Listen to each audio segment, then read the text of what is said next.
It's Brain Week coming up. Yeah, we both could use a little improvement in that, don't you think?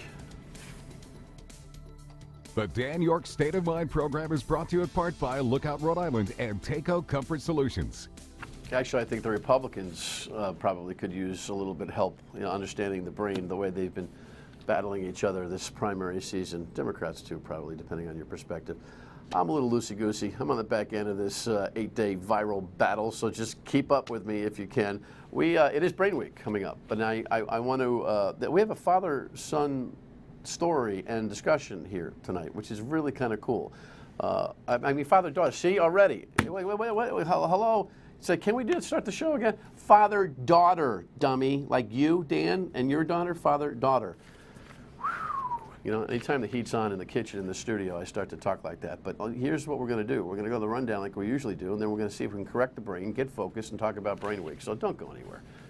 We're loosey-goosey on this show. It's almost live television. Speaking of loosey-goosey, this is a problem. I talked about it yesterday, and then I thought about it after the show, thinking, it's nice that we've got business retention. It's good that Citizens Bank is going to show up in Johnston and build a sprawling campus. There was the headline, and there's the sprawling campus underneath. But then I thought to myself, you know what, there are a couple problems with this thing. Number one, the city of Johnston hasn't publicly disclosed what the tax stabilization agreement is. In other words, the details are only within town government right now. That's a big problem because you don't celebrate a brand new company coming in until the public understands what the actual bill for it is. That's number one. Number two, state law requires that people authorize town government to create a tax deal. Yeah, I looked it up. And here's number three. Here's the tax document that I wanted to show you. Here's the state law regulating the entire tax deals. But the third one, I mean, the last one thing here is, it's really simple. Nothing in the section blah, blah, blah, blah, blah shall be deemed to blah, blah, blah. You can read it for yourself. You can't do a tax stabilization deal to incentivize a company to come to your town from another town inside Rhode Island. What they ought to do is call it the cannibalization prevention law, because that's exactly what it is.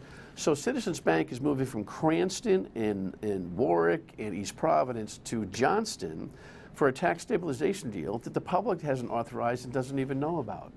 Now look, I don't want to be a party pooper, but that's just wrong. And I was thinking, State Senator John Pagliarini, who was here a month or so ago, who told me he was working on bills like this, I asked him, what does this mean to you?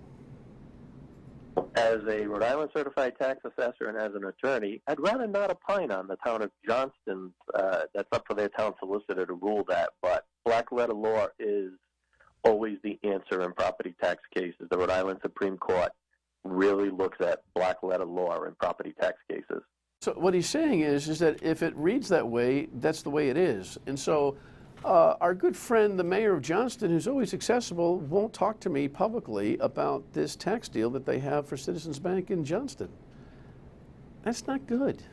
So stay tuned. Further investigation is warranted from Dan York State of Mind and on the radio on WPRO weekdays noon to 3. Undocumented driving, and the beat goes on and the arguments continue. And here's a Go Local Prov headline. There was a press conference at the State House yesterday. State Representative Anastasia Williams was getting after the governor big time, and the governor responded to a request to respond. Shame on you. You talked it, you promised it, and you have yet to deliver it. Representative Williams essentially called you out and said, shame on you for not having any action on this. Well, we're going to work together. You know, she's put in a bill, which I think is a good bill, and we're going to work together to see if we can get it passed. Figure that would be the answer from the governor, because she's playing rope-a-dope with this whole thing. Look, can we? I had fun today on the radio with this. I chided those predictable callers who would dial in and say, "Oh, they're illegal and shouldn't get their driver's license because they're illegal." Can you get past that? I know Donald Trump's your hero, but Can you think about this for a second? Answer this question. If the government taxes illegals who are doing legal jobs, yes, if the government is if the illegal goes to the legal job and does the job legally and then pays legal tender to the legal government who legally takes the taxes from the illegal, should the illegal be able to legally drive to the legal job? So you can Peter Piper pick a peck of pickled peppers on that one and figure it out. And if the answer makes sense that, yeah, if they can legally do the job illegally and pay taxes to the legal government, maybe we ought to find a legal way for them to get from point A to point B, which is their job.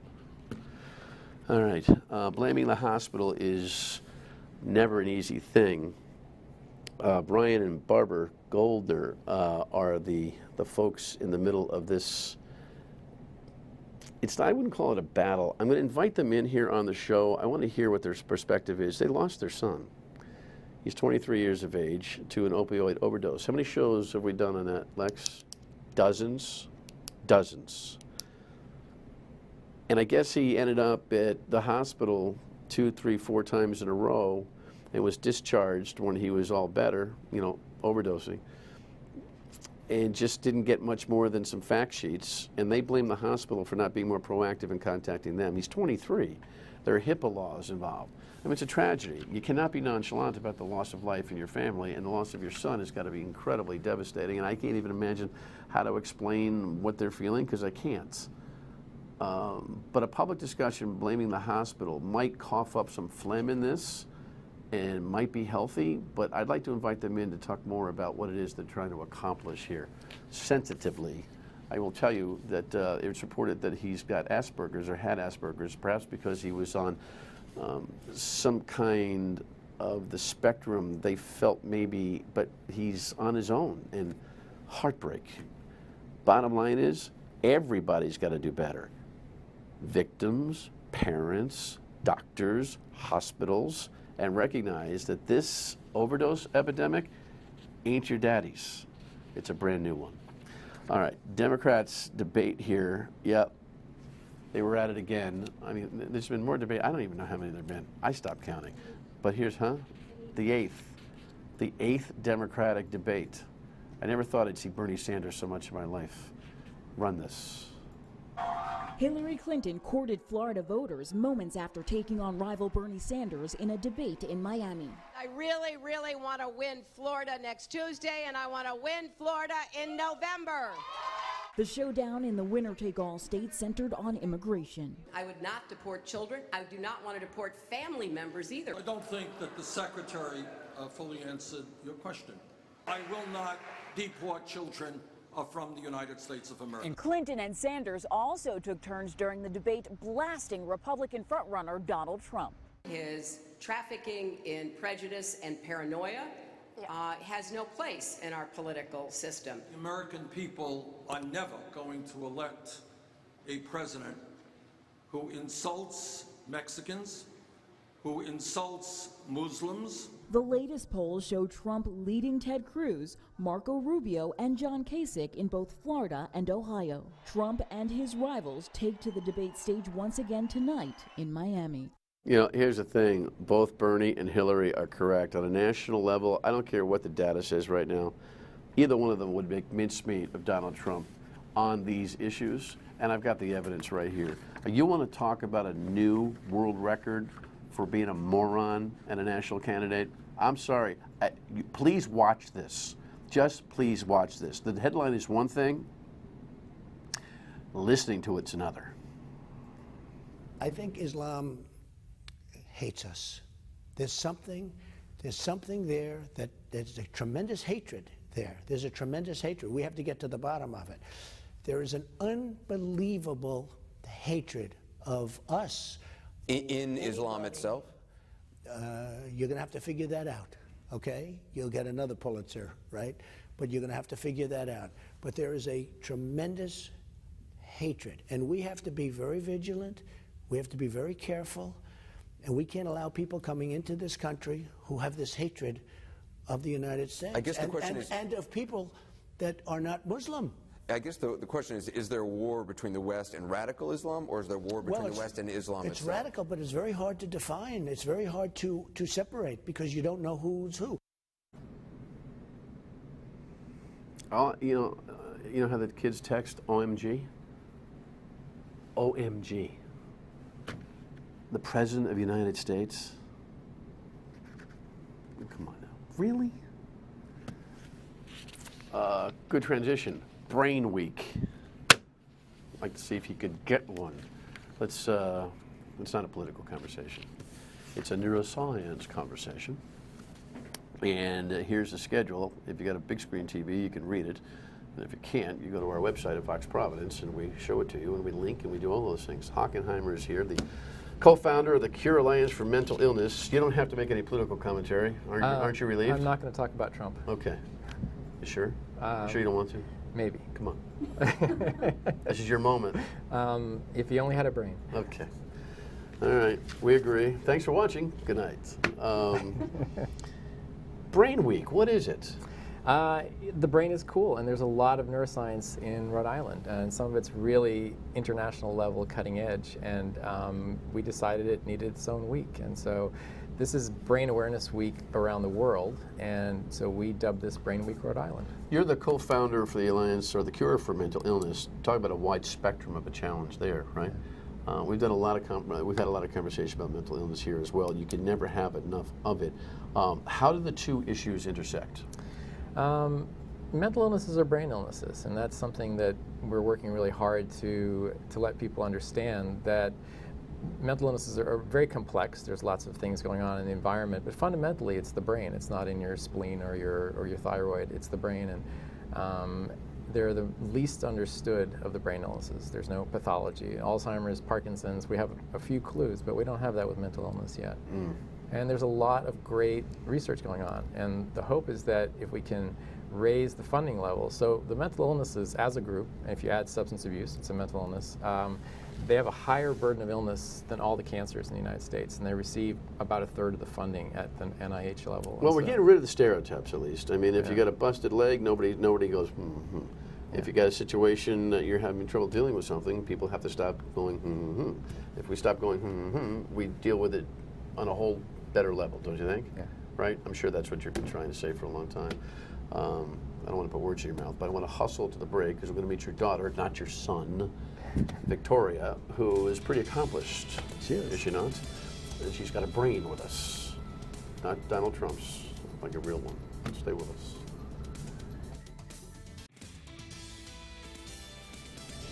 All right, well, if the kids can do it, I guess I can do it, right? We've got, no one told me we were going to have this, what is this, lab?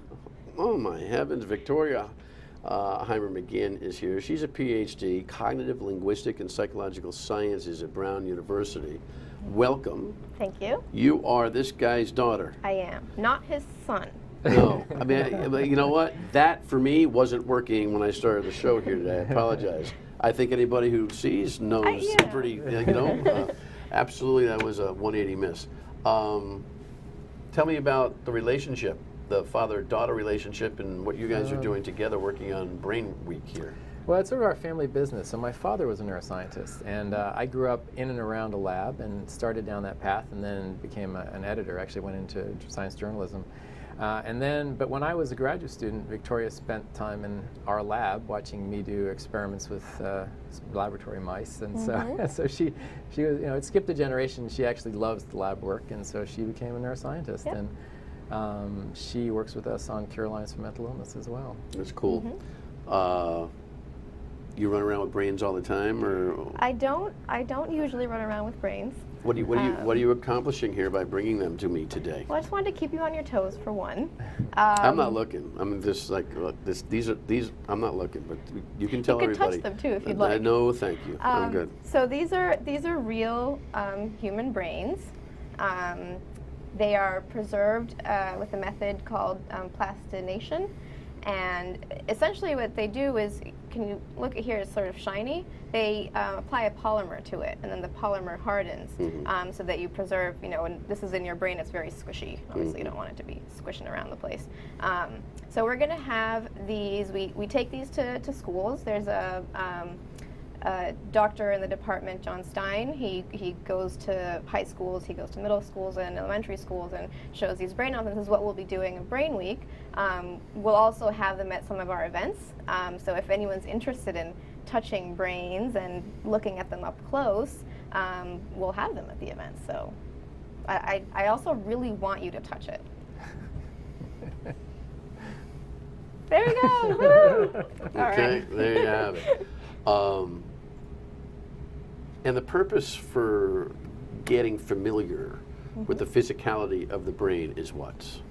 Yeah, so I mean, when you were talking about mental illness, and I think one thing that's very important to remove that stigma is, like you were saying, we have to remove that and part of that is saying this is a biological disease, right? And the only way that you can cure a biological disease is by having medication, and the only reason you can have medication is to research it, right?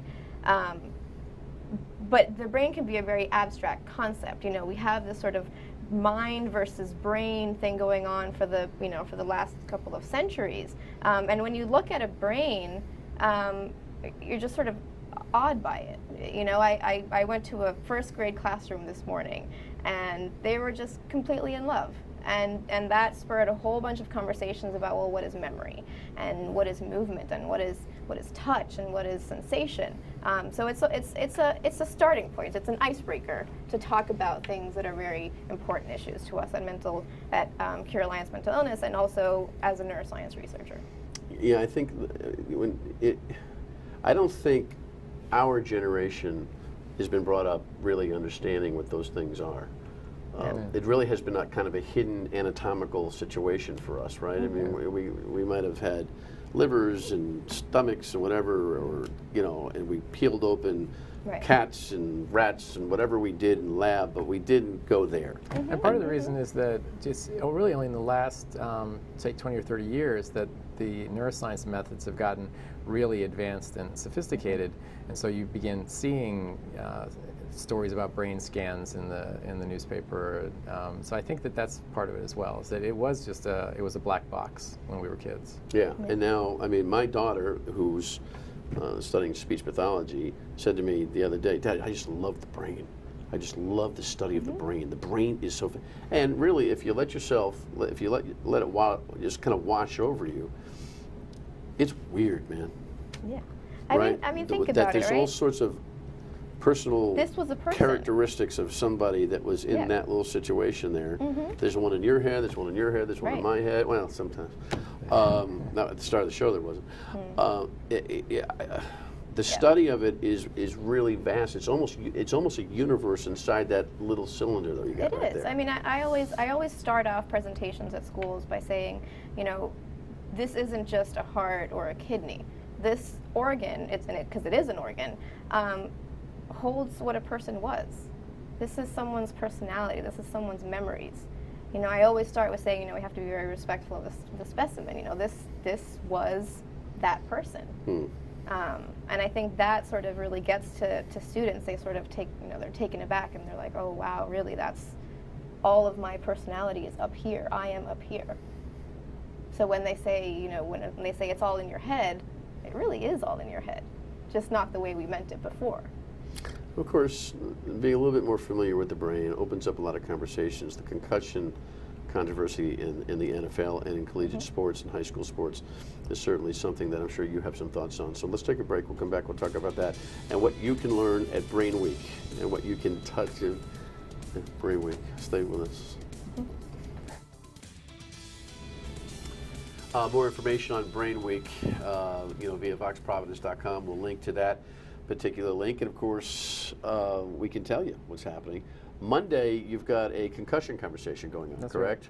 Right. That's right. Tell us real quick about that. It was organized by the Norman Prince Neuroscience Institute at Rhode Island Hospital, and it's a group of neurologists and some rehabilitation experts, and then also Bob Flanders, the former Supreme Court Justice, who has a real interest in sports, and he'll be talking about the legal aspects of sports concussion.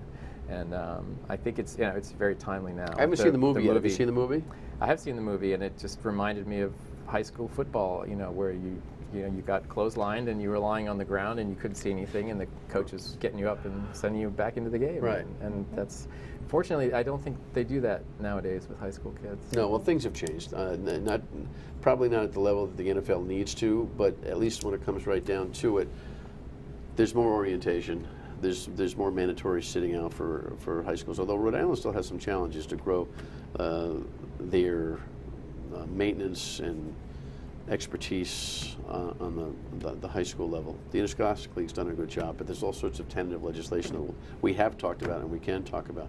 But when a concussion comes, the brain is rocked, right? So that thing that you've got there on the desk, yes, those are brains. If you just tuned in, real brains. Victoria likes these things. She I really do. works with them all the time. I mean, they get rocked. Yeah. Right? Explain. So I'm not a neurologist. Right. So I'm a memory person. So Right. I'm not quite familiar with the pathology of concussion. Right. Okay. So you don't want to talk to that. But so you're a neuroscientist, which means you're a memory person. Yes. So a neurologist works with the brain on a medical level. Yeah. A neuroscientist does what? So, I mean, neuroscience, I think, is a word that encompasses everything, and then there's different types of neuroscience within that. Okay. So I study learning and memory, which is one of the facets of neuroscience. Can you help people memorize more? Can you help them with that? I don't know if I can help you. No. So we look at... I'm sorry. This is payback. You called me a son. I mean, the part in my lab specifically, we look at how brain uses context to form memories. So how does your brain know that if you see a refrigerator in a bathroom, that doesn't go there? Right. Right. And that seems like a very sort of simple thing that you take for granted that your brain does. But at the higher orders, that ability or disability, when you don't have that to bind an item and a context, can cause real problems in your life. So I was speaking to one guy who has schizophrenia, and I was telling him about my work, and he said, that's funny because sometimes I walk into a room, let's say somebody's kitchen, and I feel sort of uncomfortable. I know that it's a kitchen. I know what you're supposed to do in a kitchen, but I don't know what you're supposed to do in someone else's kitchen. So taking that item and context and then taking that into behavior, so how the brain can take all of these memories and allow you to make decisions and behave is a very complicated process, and that gets disrupted. Okay, so you can learn about all that kind of stuff. Highlight for me real quick for half a minute. Excuse me, Brain Week. I apologize. So we're kicking off with the concussion panel, and we've already kicked off with some small things at elementary schools.